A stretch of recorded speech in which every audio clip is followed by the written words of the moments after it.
29th meeting of the Delaware County Board of Commissioners. I would going to ask Natalie Fravel, our Clerk of Courts, please to lead us in the pledge. I pledge allegiance to the flag of the United States of America and to the republic for which it stands, one nation, under God, indivisible, with liberty and justice for all. Thank you. I'm Barbara Lewis, President of the Board, and to my left is Jeff Benton, Vice President.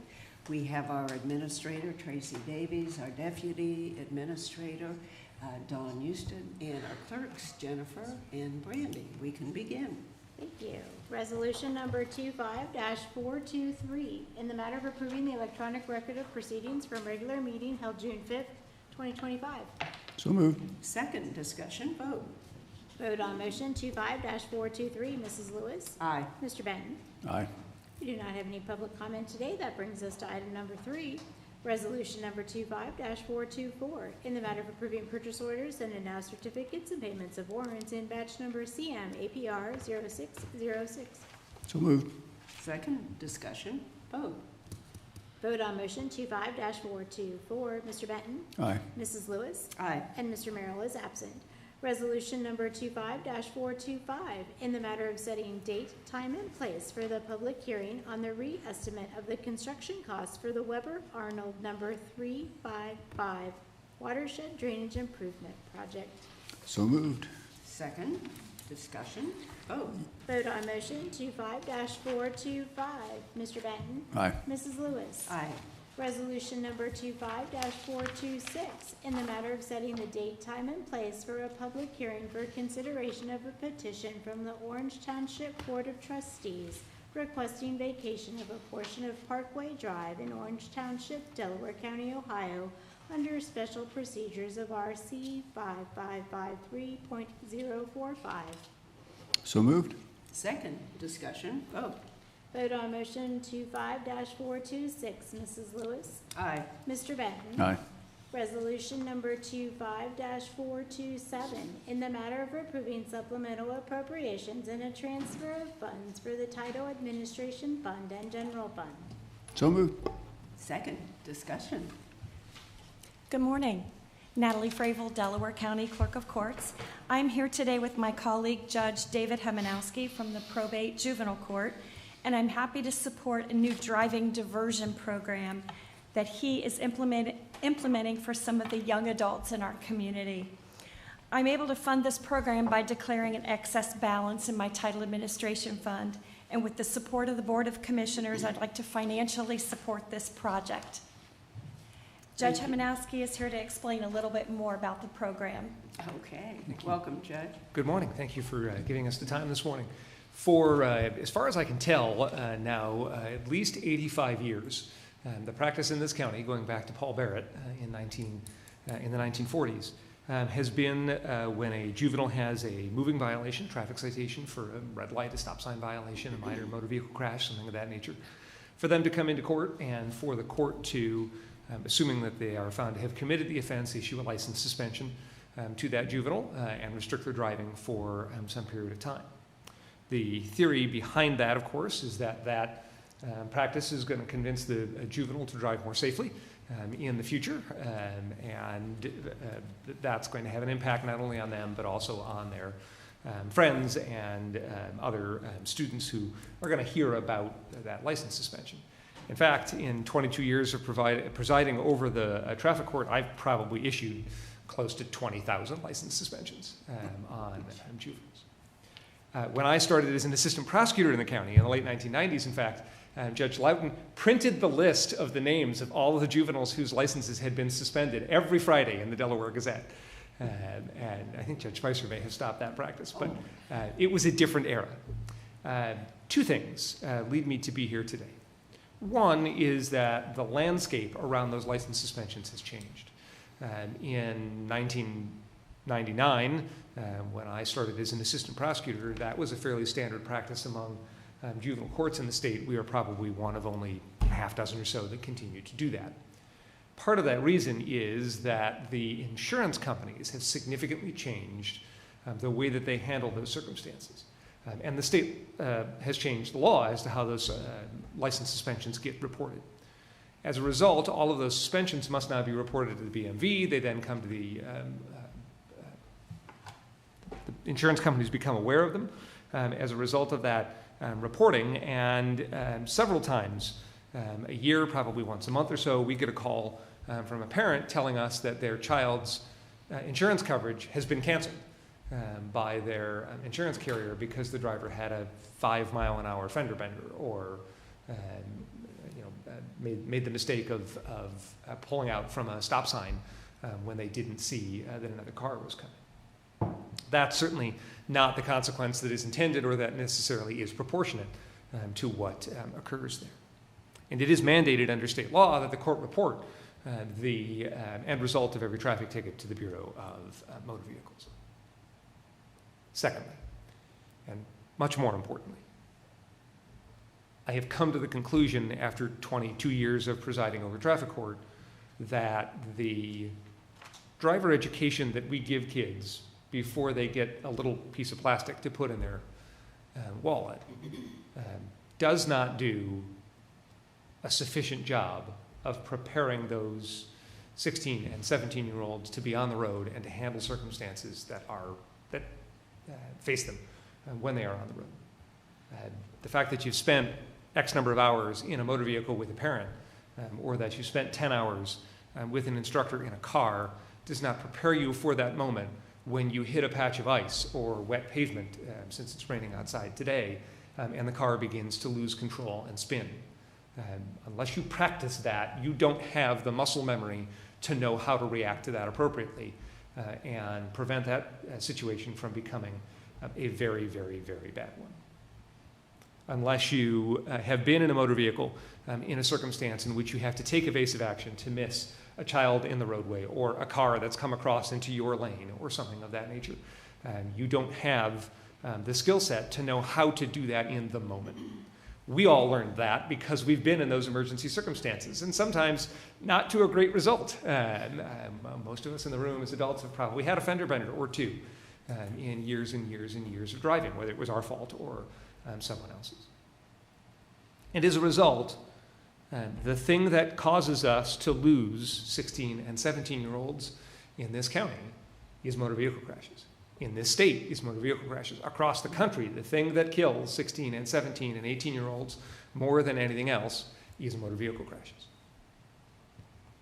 What we don't get to kids in a driver education setting, and in the way the state of Ohio sets up its driver education, is that practical skills-based learning to figure out how to react in those circumstances, so that that reaction is coming from muscle memory, that reaction is coming from preparedness, and not coming from panic in that moment. Now, there are a number of driver education services that run these kinds of courses that you can send your child to. I did that with my kids, and those courses run usually about $400, $400 or $500 per session. And it's worth it, and I don't mean to poke at them for charging that cost. They're willing to do that. What we've set up here is a circumstance in which we would give to families, to the juveniles and their parents, the option that they participate in a course of that nature. That course, because we would be essentially purchasing a block of slots to provide that additional education as a diversionary tool, would be available at far, far less a cost than would be available to those families directly. Now, we couldn't do that at $400 or $500 per student, and I wouldn't come here to ask you to do that. Fortunately, we have a provider who is willing to do that at a cost that, if we fill the slots, because we're essentially having days provided to do this, but if we fill those slots, we'll come out to around $158 per session. I did have some conversation with each of you individually about this, and I heard your concerns about the manner in which that cost was borne, and I think you heard mine about wanting not to set up a circumstance in which those who were more financially well off could essentially pay their way out of the system, and those who didn't have the resources were stuck dealing with the consequences. So I went and I looked at all of the other juvenile diversion programs that juvenile courts run throughout the state to see what they were charging. As a result, I've adjusted that scale a little bit up from what we originally discussed, so that the families would be directly paying more than $100 to that cost. As a result, the amount that Clerk Fravel has very kindly offered to transfer over, obviously with your approval, hopefully we would not need to use anywhere near all of it. And it might actually carry us through far more than 12 months, which is what would be expected. I'm going to look at the end of that 12 months to see where we are as far as who takes advantage of the program and who doesn't. And if I think that that cost is at a low point and I can increase it and the value is appropriate, then we'll do that. We're also going to continue to look for other grant and outside support so that we eventually don't need the support of the clerk's title. And I'm happy to answer any questions that you have. I will note, I do traffic court every Tuesday morning, and I keep on the bench with me a slip of paper that Jackie Bain from the health department gave me many years ago, and that we update. And it is a list of the names of teenagers killed in motor vehicle crashes just in Delaware County and just in the previous 5 years. And there are 19 names on that list right now. And most of those kids are in circumstances where they are faced with provided is the wrong word, they are faced with an immediate dangerous situation that requires a snap decision to correct, to get them out of that situation.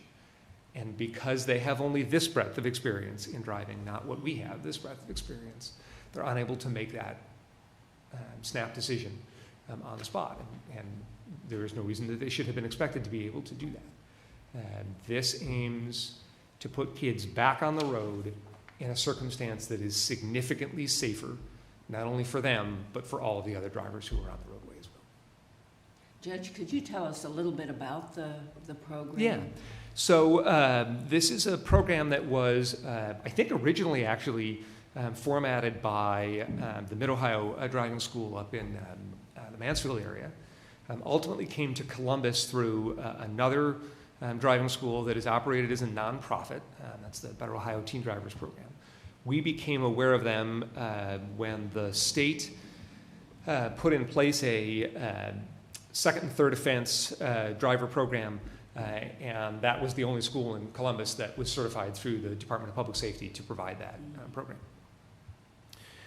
It is a 6-hour program that is run 3 hours in the classroom in the morning, going over how anti-lock brakes work, how to adjust mirrors accordingly so that you don't ever have a blind spot.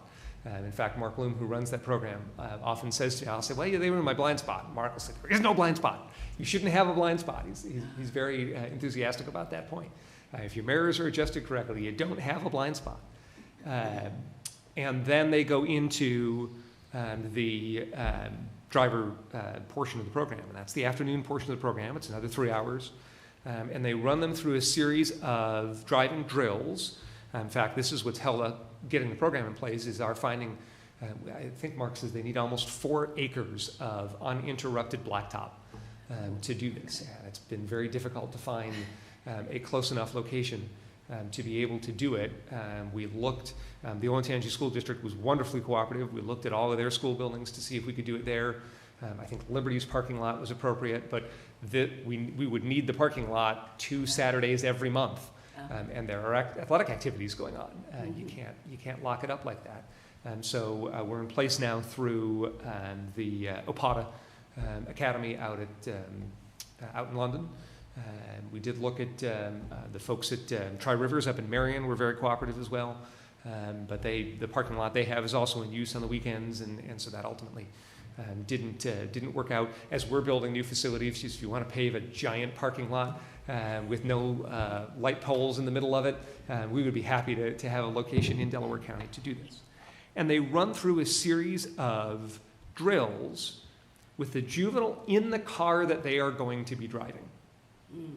So they want you to bring the vehicle that you are driving as a juvenile, and do the program in there. There's a wet braking drill. They've got a giant tank of water.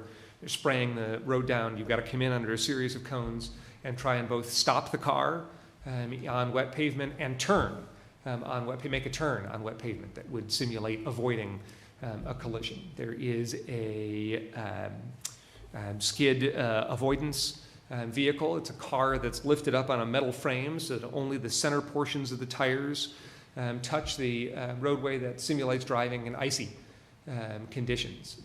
And they have a sort of serpentine mark on the pavement that you have to try and follow while driving that vehicle that simulates driving in that condition. There is a lane change with a series of lights drill that you have to rapidly make lane changes as the lights go green and red, that simulates being able to get around obstructions in the roadway. I always forget the fourth driving drill. I went and did the course 17, 18 years ago. Before I sent anybody into it, I wanted to do it. I've done it once more because we did a demonstration course for judges and law enforcement several years ago. And as I said, I had my kids go and do this course because I thought it was important, and I hope my eldest won't mind my telling the story, that they were driving home from a friend's house one day and hit a patch of ice. It was about 33 degrees and raining. And it was probably actually 32 degrees and still raining. And what I didn't realize is the fog line, the white line on the end of the roadway. So you have the yellow lane lines in the middle, the fog line is the white line on the side of the road. The fog line, because it's white, doesn't hold heat the way the blacktop holds heat. And so the water freezes on the fog line just before it freezes on the pavement. Caught the fog line, hit that patch of ice, and went off the roadway and started to put the car into a spin toward a bank of trees off the side of US 37. And called me. It's that call no parent wants to get, that, hey, Dad, I've been in a crash call. And I said, what happened? And the answer was, well, I hit this patch of ice, I went off the road, and I started to spin, and I turned the wheel the wrong way. And I remembered the skid avoidance car. And I remembered what that felt like. And I knew it didn't feel right. And so I cut the wheel back the other way and stopped, arrested the spin by that muscle memory, right? That immediate feeling of this isn't right. I've done this before and this isn't right. And as a result, did not go spinning off into a bank of trees that could have been a significantly dangerous situation. So I tell folks that story often because I think it demonstrates exactly the point of doing this, which is to put kids back on the road with better skills. I know there were some concerns about, hey, why would this county pay for driver education? And that's a very legitimate question. Again, these are kids who have already done driver education. They are already licensed. They are already on the roadway. They have had a ticket and come into court. Again, they will have a significant financial stake. They'll be paying about 75% of the cost of the program. And again, after the first year, we'll look at where that balance falls and see if that's the appropriate point. And if it isn't, we'll adjust up accordingly. Okay, thank you. And thank you, Judge Fravel. And again, Judge Fravel. this... Clerk, I just made you. She should be a judge. And I said yes, Judge Fravel. darn law degree. This would not be possible right now without Clerk Fravel. I have been trying both to get this as part of mandatory driver education in the state unsuccessfully, again, because of the cost, but also to get a diversion program like this up and running for several years now. I was actually at a function and talking to Commissioner Merrill, ironically, since he's not able to be here today, about this. And Clerk Fravel happened to be standing there. And as I was talking about the financial gap we had, she said, how much are you talking about? And I told her, and she said, what about the title fund? Filling that gap. And I think, did your son do this program? He did not. Oh, okay.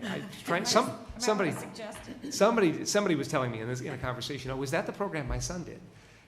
But I think recognizes the value of this additional education. And again, getting kids back on the road more equipped to be safe drivers, not only for them, but for other people, because I will tell you, more frequently than I have seen a youth in court because they have been involved in a crash in which a passenger, another juvenile, has been killed. I have seen youth in court because they had been involved in a crash in which an adult driver has been killed, the person they hit. That happens even more frequently. What's required now? To get your license? Yeah. So kids are required to do As far as 50 hours training. of in-car driving with a parent, and the parent has to certify Okay. that, and 10 of that is supposed to be at night. You don't have to provide a log or anything. The parent just needs to sign the form that says, yes, my child did this. I, of course, have some suspicions about how many folks are actually doing that 50 hours, or they were in the car with me for a while and just sign it, but that's the requirement. They're required then to do an in-car education program with a driver education school, and I believe is that 10 hours? I think that's 10 hours of in-car driving, and then they're required to go and pass the driver examination. And of course, they have to be insured Sure. and show Sure. valid proof of insurance. Okay. And the driver examination, I understand, has changed over the years. In fact, someone told me the other day, I think this parallel parking is no longer a part. Specifically, I can recall being terrified in Buffalo, New York in 1993. No, 91. I guess I would have been 16. Of not being able to parallel park. To this day, when I am able to parallel park the family minivan, I might have some small celebration in the vehicle because that is not an easy vehicle to parallel park. Oh, gosh. Well, thank you, Commissioner Beck. Yeah, thank you both for recognizing this and trying to protect our kids. Very, very important. Is this program optional Yes. to the kids? What I do right now is the standard penalty for a first offense moving violation is that I will tell the youth, and about 90% of kids admit at that initial arraignment session. Again, these are minor misdemeanor traffic violations. The vast majority of them are about half are speeding tickets, and then most of the rest, the vast majority of them are red light and stop sign violations, and then minor motor vehicle crashes, most of which are assured clear distance where you run into the back of the vehicle in front of you, and failure to control, which are usually weather related. Somebody loses, or somebody hits gravel, that's very often, they hit gravel on the shoulder and lose control when they go off into a ditch or something like that. On those citations, I order that they pay court costs. Court costs on our traffic offenses are $90. That they pay a fine. The fine is usually around $10 or $20. The maximum fine is $50 on those, so it's not high. And $20 of that goes into a special projects fund that allows the court to pay for things without having to come to the commissioners all the time to ask for funds. The balance of the $70 in court costs go to a variety of different funds that are mandated by the state, and the fine goes into the county general fund. And I can tell you, over the course of the year, those fines total less than $5,000. I mean, it's not a significant source of income to the county. I issue in those cases, if they are found to have committed the offense, either a 4 or 6 week license suspension, depending on whether they want driving privileges on that suspension or not. And I'll give them driving privileges to go to school, to go to work, to go to doctor's appointments, to get back and forth between parents' homes if their parents are not together. But, school activities that they're involved in, things of that nature. The penalty is intended to make the point to them that they did have a traffic offense, that we take their driving very seriously, again, because of the potential consequences, and that we want them to take their driving seriously as well. And then I tell them that if they complete either the Carteens program, which is, I mentioned Jackie Bain earlier from the health department. Jackie's very instrumental in the running of that program, or a computerized driver assessment program, then I'll take a week off the license suspension for their doing either of those things. So most folks end up with a 3-week or 5-week license suspension. That's reported to the BMV. They also get 2 points on their license for most of those offenses on the 12-point suspension scale. Adults can easily take a course that removes those 2 points, an online course. Juveniles cannot. So that's another difference with juveniles and adults. What I'm going to do on this is have them come into court, and I'm going to go through that same explanation of penalties, and then I'm going to tell them, you now have one other option, which is to complete this diversion program. If you complete the diversion program, you'll enter an admission here today, and I'll hold that admission. If you successfully complete this diversion program, Then, with the permission of the prosecutor's office and the agreement of the prosecutor's office, and the first person I spoke to, I'm sorry that I neglected to say this earlier, the first person I spoke to about this idea was Prosecutor Schiffel, because I absolutely would not do this without the prosecutor's approval, since these are her cases to prosecute. And we agreed it would be minor misdemeanors only, that if the speed crossed 30 miles an hour over the posted speed limit, which makes it a 4-point speeding offense, not a 2-point speeding offense, then it would not be eligible for this program.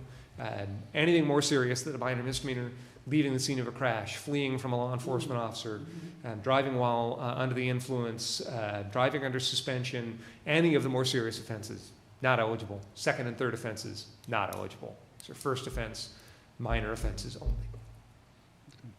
There's still going to be, I'm sorry, let me just finish this, since you asked. I'd be very thorough about this. They're still going to be required to do either the car teens program or the driver assessment, and there will still be a license suspension sitting, so that if they don't do the program, they don't have to come back into court. I'm just going to say, well, your time has passed, you didn't complete the diversion, your license suspension is imposed, and we proceed as if they had not wanted to do it. Sorry, I didn't mean to cut you off. Oh, no problem. What are other counties doing? You said some other counties. There are, so most of the counties now will have a program where they just simply say, all right, it's a first offense. Pay your costs, pay your fine, and we'll call that as a diversion and a dismissal without any additional education. Some law enforcement agencies have a traffic diversion program. So they'll stop a youth and say, we would issue you this ticket, but if you do X, Y, and Z, we won't even issue the ticket. We never find out about it because they simply don't issue the ticket. The most comparable one I can think of is in Medina County. Judge Dunn up there in Medina County has a very similar program.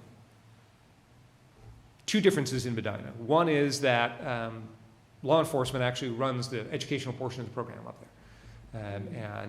I will note, I would be thrilled to do that here. I have not had the opportunity to have that conversation with the sheriff here, and I know he's pretty darn busy with lots of other things, including court security and the transport of prisoners and the jail and all sorts of other things. So I didn't want to put any pressure on law enforcement in that regards. But they also have Westfield Insurance, which is there in Medina.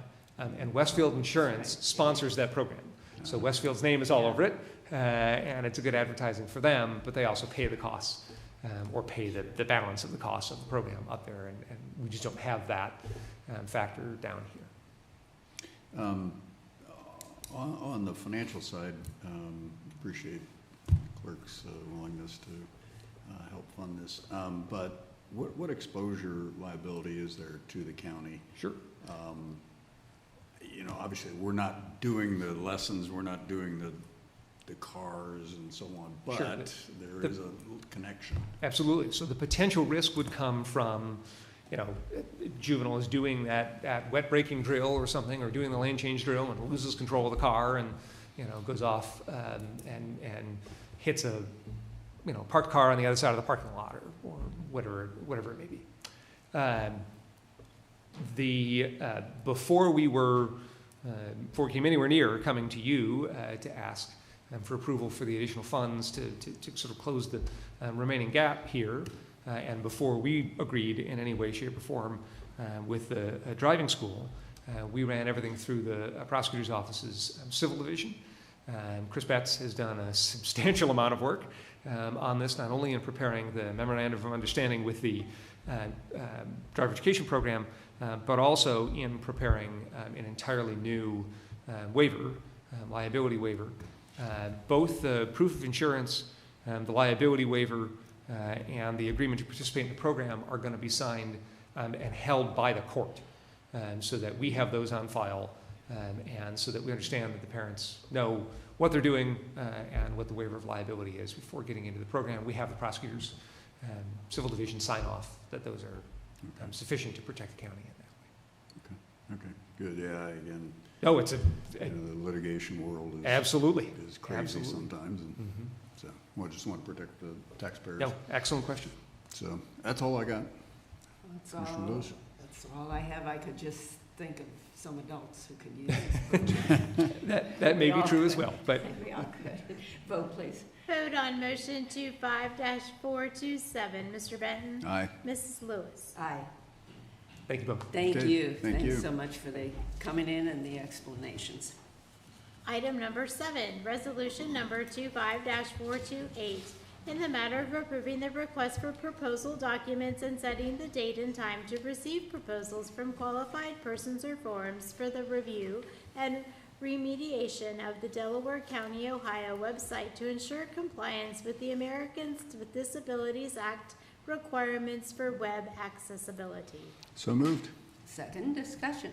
Good morning, Commissioners. Jane Hawes, Director of Communications. Before we have this request to issue an RFP.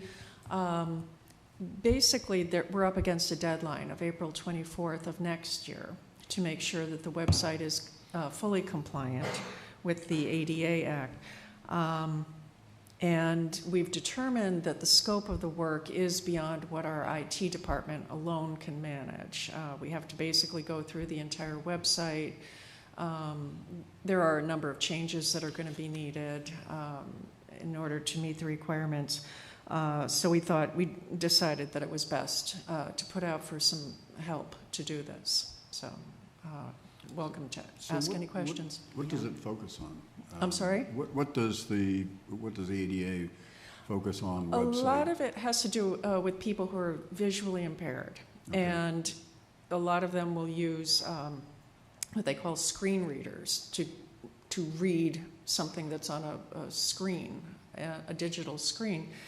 Some of the changes that we anticipate having to make have to do with sort of the order of size in the fonts. It has to go from largest to smallest. Right now, we have a number of spots where it's to be aesthetically pleasing in the design process. It goes from like large to larger to smaller. So we're going to have to get all of that in sync.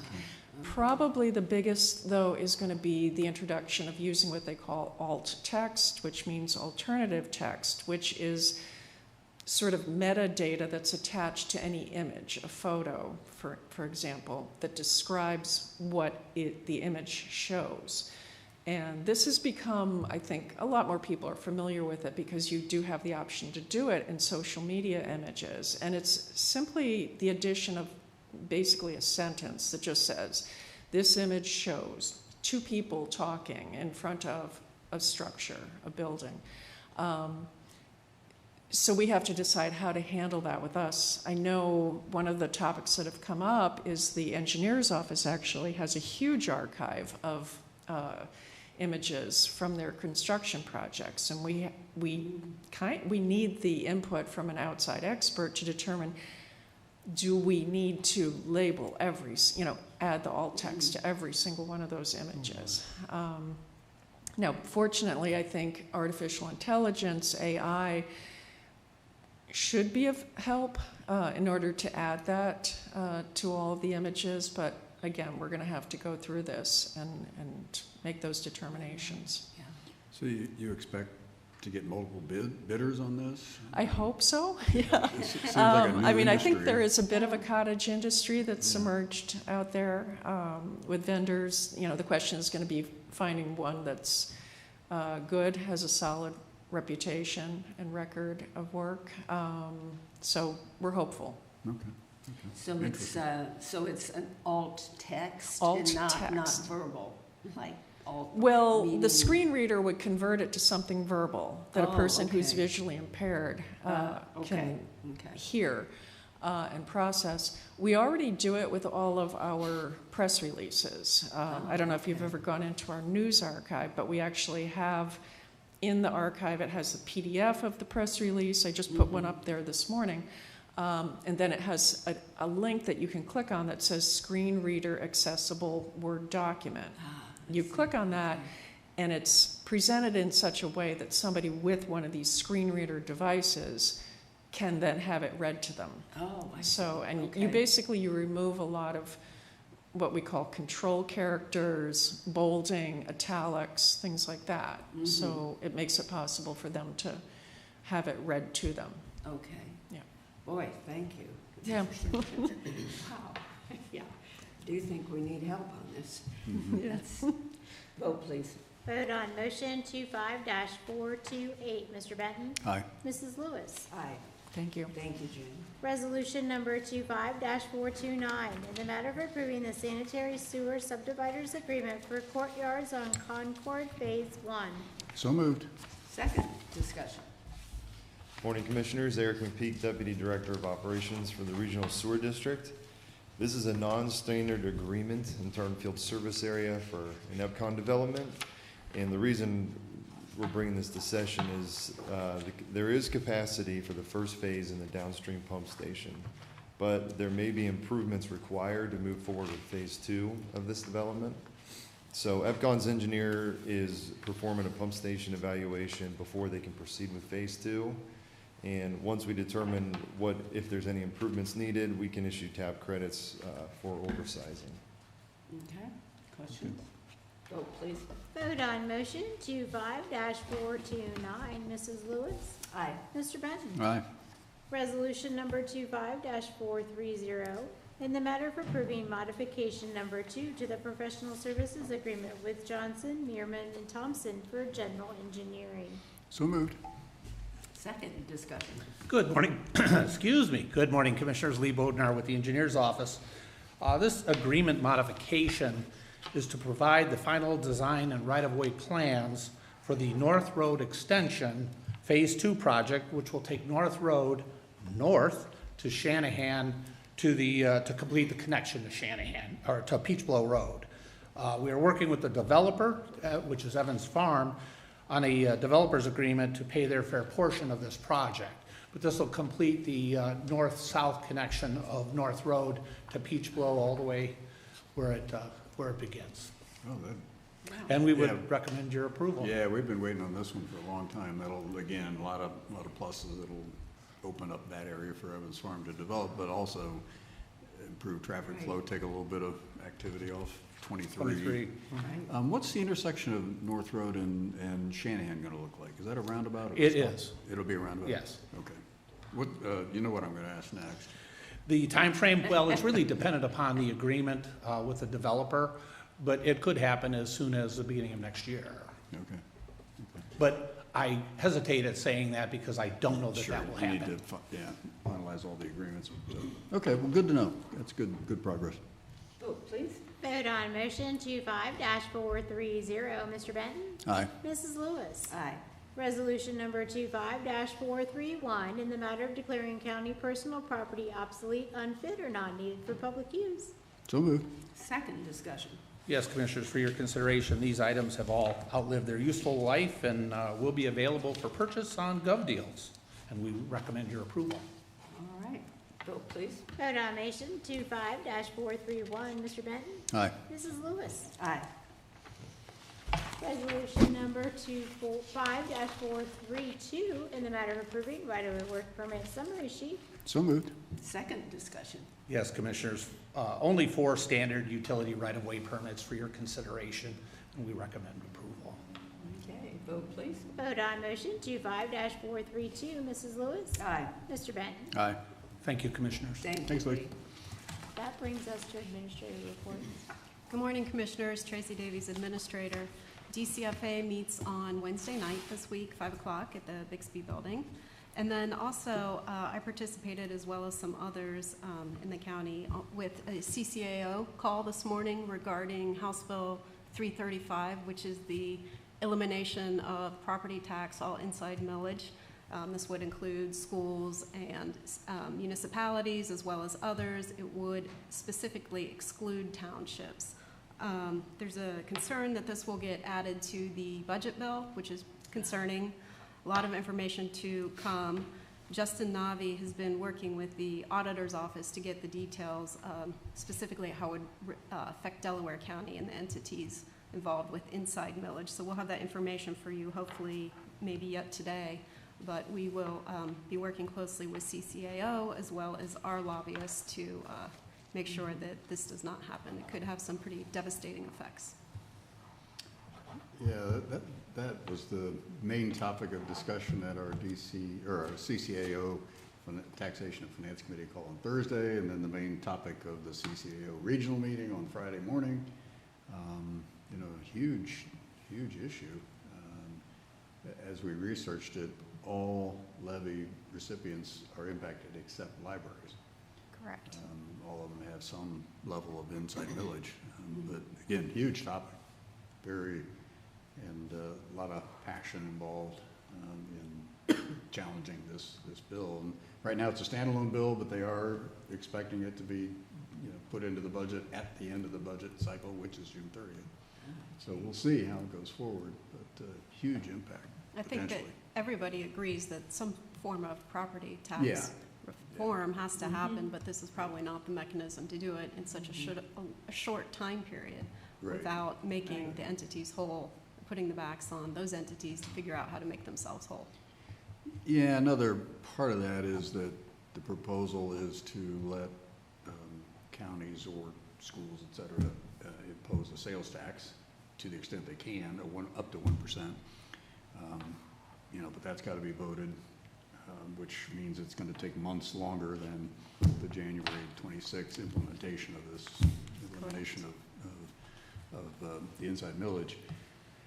You know, so it would cause a lot of cash flow issues locally. You know, just again, kind of to your point, I think there are more surgical ways to go about this than just just eliminate inside millage. There's other ways. And the other recommendation, again, I've said this many times, is we need to focus on the cost side as well, not just the revenue side. You know, there are a lot of structural impediments to reducing controlling costs that state, I think, could address, but so I'd encourage them to do that as well. So anyway, again, very, very important, very interesting, and high profile and immediate topic. You know, we can't wait, because this thing could get slotted into the budget in a couple weeks. Correct. So anyway, appreciate you bringing that no up. problem. That's all I had. I have nothing. You have nothing, okay. And I have nothing, so back to you. Yeah, Commissioner good. Benton. Well, we've covered most of my topics now. Sorry. Since the CCAO regional meeting, we had it in Mount Gilead. It was very, very interesting. And again, the number one topic was the inside millage topic. And commissioners and some others there, administrators, et cetera, were there, but very concerned about the impact and just the short-term immediate impact Wow. without discussion and, you know, fine tuning and taking a more surgical approach. So, Yeah, there's just to speak to that, unfortunately, the legislature, when they want to get something done, sometimes puts it in the budget when they know it's going to be controversial. And in this case, too, I mean, it would be a real shame if they do it because of the ramifications. There's no testimony, pro or con. Right, Usually right. you have at least, you know, information presented on a bill, pro and con, Right. and then discussion. You have thorough discussion. especially something of this magnitude. Right, exactly. So it would be a real mistake to put it in the budget. Yeah, the impact, I think, was $3.7 billion, $3.5 billion statewide, 780, 800 million to just the counties, because it is schools and other taxing Right, districts. right, yeah. You know, just, and immediate, you know. Right, immediate with- effect. Yeah, well, January 1st, but, Right. but I again, mean, to replace do that it. revenue, to reduce costs, Sure, you know, just, you just got to be very careful about sounds all like a those train things. wreck. So, yeah, it's a huge issue. I honestly don't think it's going to go forward. I don't think it'll get broad enough support, but, Oh, good. and the governor, you know, whether he can line item veto it or not is Uh-huh. another issue, but again, certainly a worthwhile topic. Property taxes are too high. I think just about everyone agrees with that, but, you know, can we be more surgical in how we address that? I think that would be a good thing. Just a couple other things. The Mill on Flax, ribbon cutting was a lot of fun. Yeah. There were, I don't know, 100 people there, you know, the apartments look really nice. The location is great, right on the river, or just on the east side of the city, or east side of the river, on the east side of the downtown. And very enthusiastic. I think everybody appreciates, what an amazing project this was to put together, because there were so many people involved, city, the county, schools, the private sector, just so many people involved in it. And we played a key role. I was very proud of that. Tracy was there. The community center has 6,000 square feet of office space available. There's 162 apartment units, from studios to 2 bedrooms, I think there. And the rents are fairly reasonable, pretty reasonable really. And just really nice. Nice location. It's just very much a catalyst to converting, just improving Right. downtown Delaware, connecting it in. More work to be done. There's other parts of the downtown and the east side in particular that are being worked on and seeing some progress. So. And then DCFA's role. DCFA played a huge role. The bond, the economic development study, our economic development department did that. But And the sales tax developers, exemption, too. Yeah, developers, go ahead, yeah, huge. Yeah. Daimler, big part of it. River West, Tri-W, all the principals were very excited. It was just really, you could just tell that they were very proud of this Yes. project. And they've got 5 units rented. Oh, did it? And they're getting a lot of interest, so I think it'll be, 6 months to a year from now, it'll be, approaching full occupancy. So again, it's just really neat. And an excellent press release was just put Yeah, out just released. on this. It was very well done. Got the State Ag Easement Advisory Board meeting on Wednesday, and Finance Authority, and MORPC. We had our executive committee meeting on Thursday, and that went fine. So that's about it. Okay. And we have no need for executive session, We so do not. we are adjourned. Thank you. We get to tour a couple of the apartments, the studio and one of the one bedrooms.